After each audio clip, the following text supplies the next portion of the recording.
Every day on this channel, I cover everything Elon said on X in the last 24 hours. And here's how many times Elon posted about each subject today. I'll cover everything he said about each topic before moving on to the next one.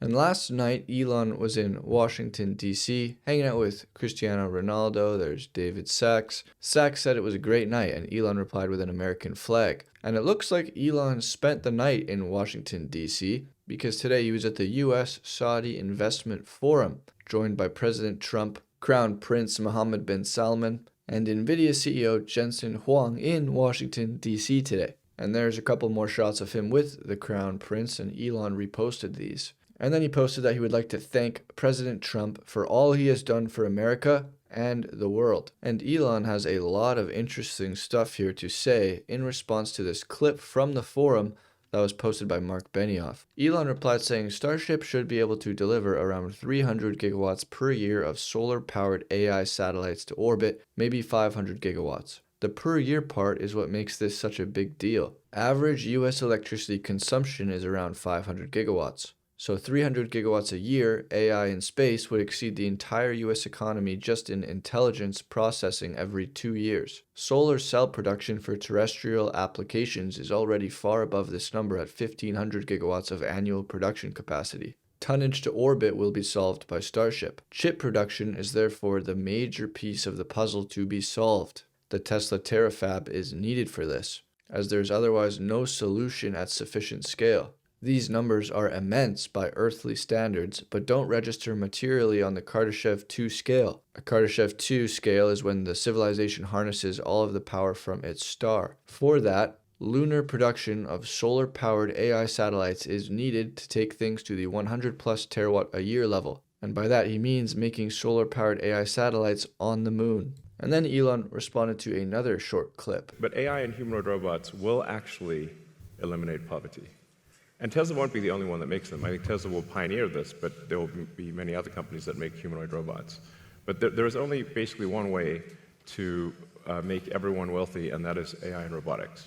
Tetsuo said, I see poverty as more of an engineering problem than an unsolvable social issue. With Grok and Optimus, we could solve the labor shortage, drive costs to near zero, and create a future where poverty is statistically irrelevant. The scale of what's coming over the next decade is really easy to underestimate, and Elon says that poverty is an engineering problem. And then somebody else posted the same clip, and Elon quoted that one as well. He said the most likely outcome is that AI and robots make everyone wealthy. In fact, far wealthier than the richest person on Earth. By this, I mean that people will have access to everything from medical care that is superhuman to games that are far more fun than what exists today. We do need to make sure that AI cares deeply about truth and beauty for this to be the probable future. And then Cern Basher transcribed one of the conversations from the interview today with Elon and Jensen. It was on the topic of AI in space. Is it possible? So I found the excerpt that Cern Basher is referring to in the actual clip, so let's check it out. AI in space, is that possible? Yes. If civilization continues, which it probably will, then AI in space is inevitable. I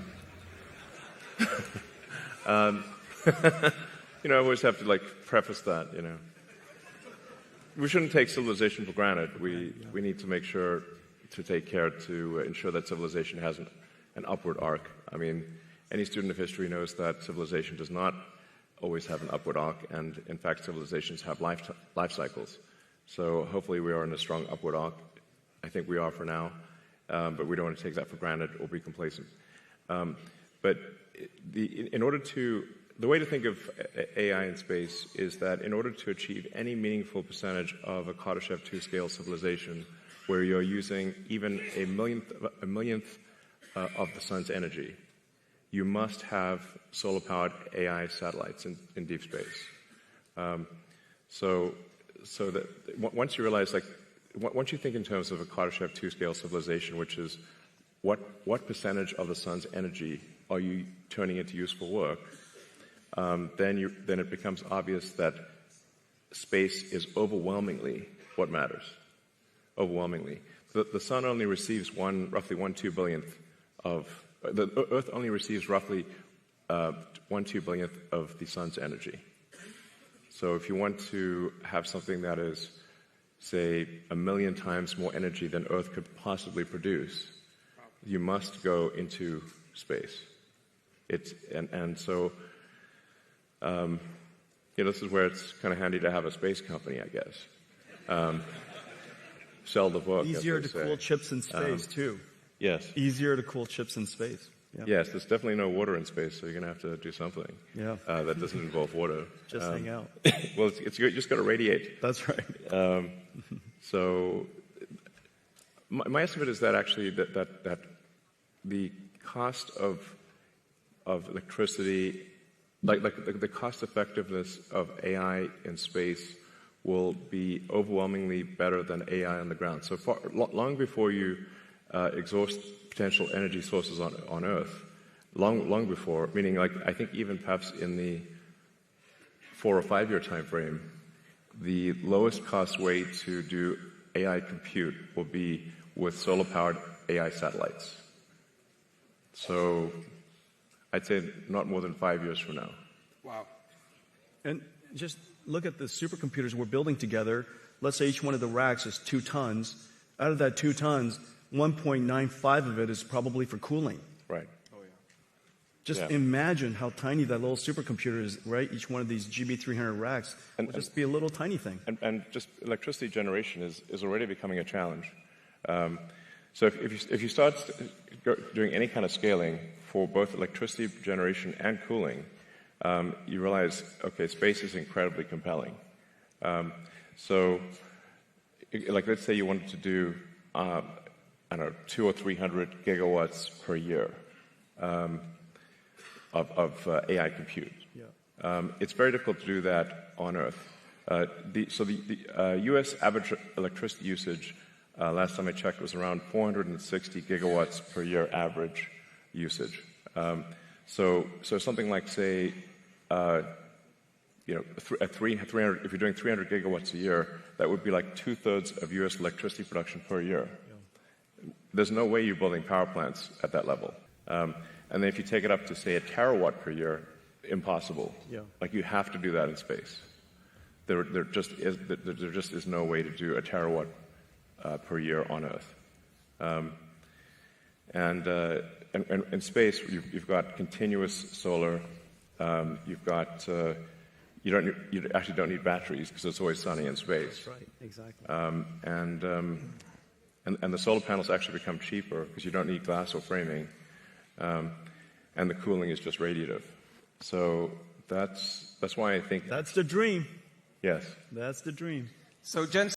And Elon reposted that excerpt that CERN picked out. And Grok 4.1 summarized the conversation between Jensen and Elon, but it's not too long of a convo. It's only 25 minutes, and I posted it for you guys on my channel, but Elon reposted the summary. And the CEO of Microsoft AI says, geez, there are so many cynics. It cracks me up when I hear people call AI underwhelming. I grew up playing Snake on a Nokia phone. The fact that people are unimpressed that we can have a fluent conversation with a super smart AI that can generate any video is mind-blowing to me. And Elon said, good point. And Elon said, Galaxy AI for the win, showing how we will become more intelligent as we harness more energy in our solar system. Somebody responded saying, nobody ever talks about Kardashev 4 to 6. Kardashev 4 is being capable of using energy at the scale of the universe. Kardashev 5 is being capable of using energy at the scale of the multiverse. And Kardashev 6 is a civilization that exists beyond time and space, or in higher dimensions. Elon replies to this saying, one step at a time. And Brian says, there are some brilliant folks that work at Anthropic, some I speak to on almost a daily basis. The training data that one uses to build a large language model is vitally important in the psychology that is formed. Scraping the internet,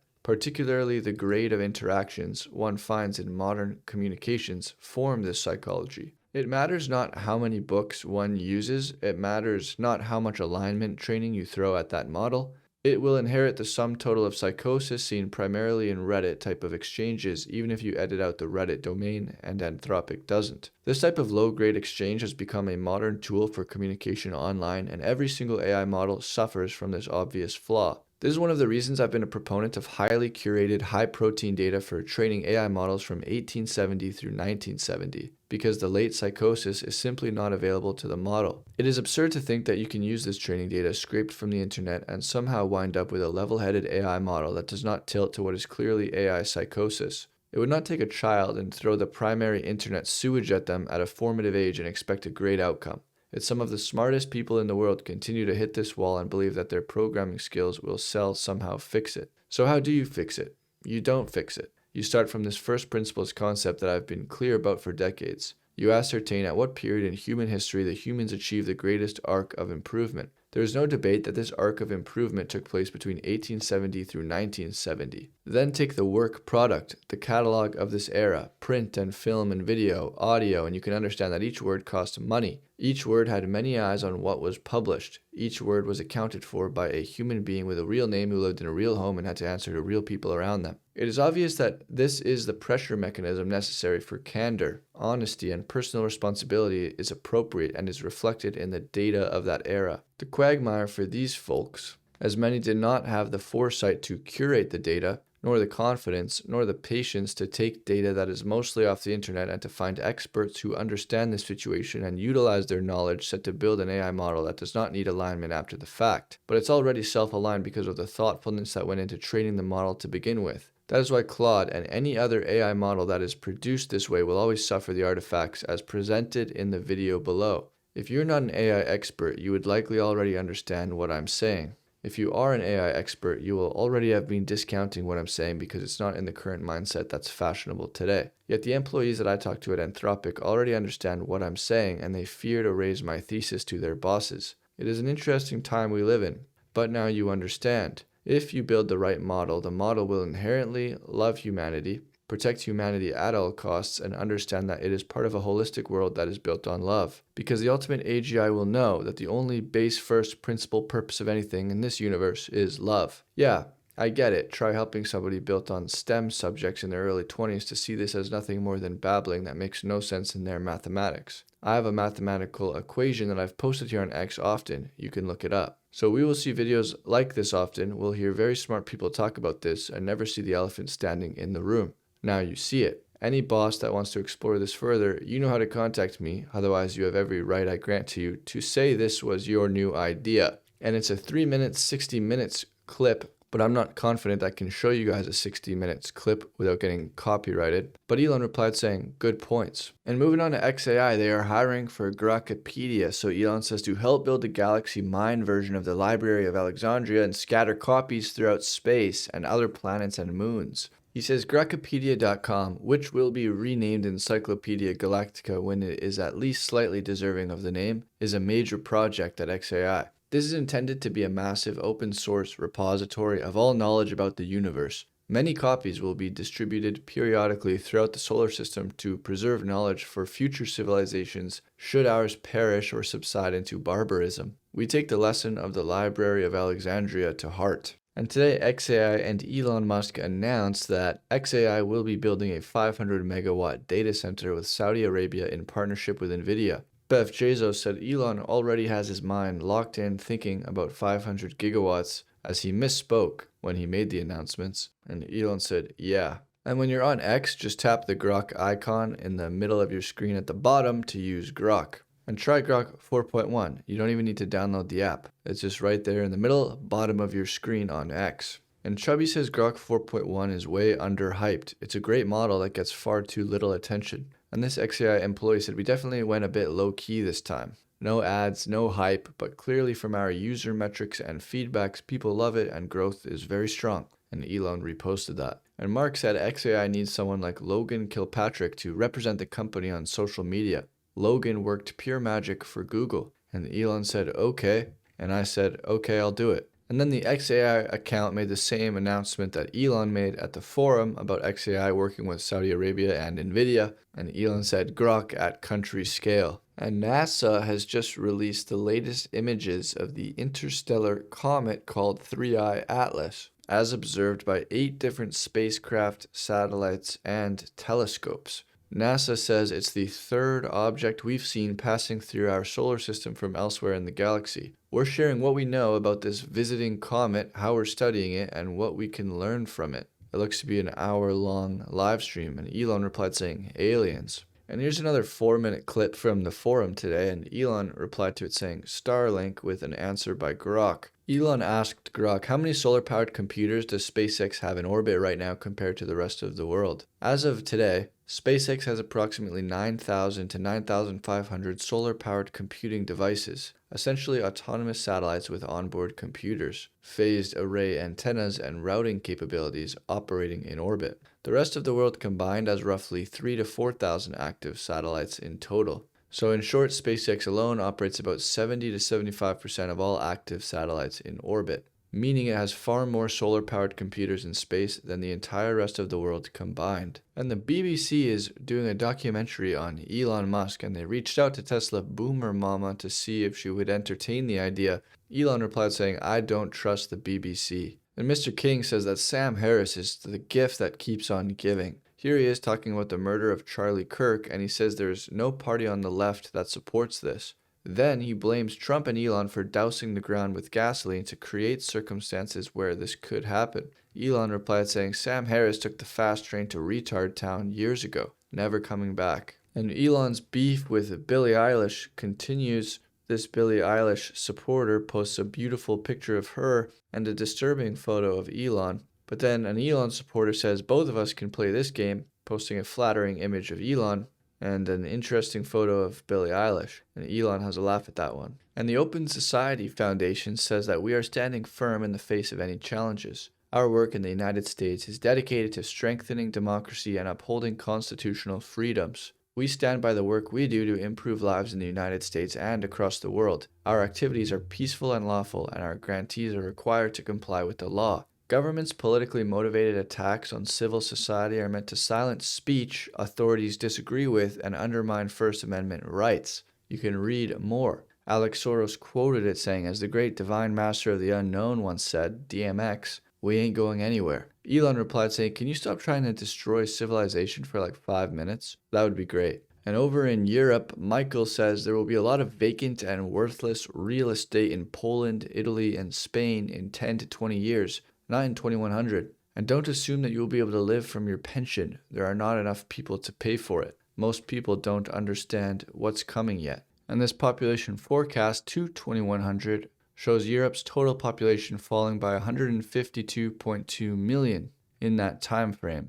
Elon replies saying, the great dying of Europe. And Mr. Artman says Europe is so back. No more cookie banners if member states approve of the proposal, as Europe is scaling back its landmark privacy and AI laws. Elon says, hallelujah. And only 2 Grok Imagine posts that Elon shared today. The one you just saw, as well as this woman spray painting some Grok 420, as well as this vampire lady. And quick question, men, what's preventing you from dressing like this? Elon replies to this saying, we should dress in new ways. And the great question of today is, will my sleep deprivation put me into a berserker trance where I get everything done as I feel a wave of ecstatic productivity I can't contain, or turn me into an inchoate zombie incapable of forming a coherent thought? The duality of insomnia. Elon says bullseye. And look at the decline in population for young children in major cities from 2005 to 2024. San Francisco, Los Angeles, New York, Boston, Chicago, all down over 30%. Austin, Texas up 98%. Orlando up 89%. Elon quoted that saying, Austin is booming. So, that's everything that Elon said today. He said Starship should be able to eventually carry 500 gigawatts per year of AI solar-powered satellites to space, and that if we want to get to a Kardashev 2 level civilization, we need to start making AI satellites on the moon. But with all these AI-powered satellites, we need a lot more chips, and so he spoke again about a Tesla terafab. He sounds extremely serious about that, and he said that space data centers are inevitable, was the word that he used, and maybe one of the steps on our way to a Kardashev 6 civilization where we are in higher dimensions. And Europe is also scaling back its AI laws, which Elon said, hallelujah. And if you guys want early access to these daily videos, you can gain access by joining this channel as a member, and I'll see you guys tomorrow.